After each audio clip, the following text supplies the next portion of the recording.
कौन मैसेज देवे तालचेर बासी प्लीज प्रभु श्री रामनवमी अवसर में समस्त को शुभेच्छा शुभकामना।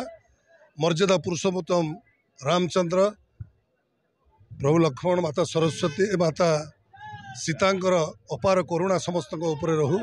समस्त को सुख शांति प्रदान करंतु, देश में शांति प्रदान करंतु एवं जगतर कल्याण करंतु, समस्त को निरोग रखंतु। एतिकी मु प्रभु रामचंद्र को पाखरे, प्रभु लक्ष्मण पाखरे, माता सीता को पाखरे मु प्रार्थना करुछि।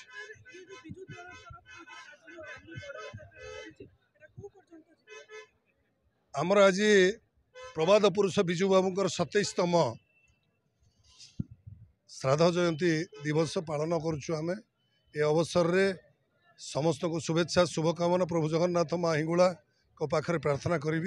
विजु बाबूंकर अमर आत्मार सद्गति हवा सहित प्रबाद पुरुष विजु बाबू केवल ओडिशार नथिले, भारत वर्ष नथिले, समग्र विश्वर जड़े अद्वितीय नेता थिले, जड़े स्वाधीनता संग्रामी थिले, जड़े पायलट थिले एवं जड़े नवनिर्माता, ओडिशार नवनिर्माता थिले। एणु तांकु आमे आज मने पकेबा सहित तांको नीति आदर्श को मानी आमे आगो को किबळी भाबरे ओडिशार उन्नति प्रगति हबो सेति पई आमे चेष्टा करू।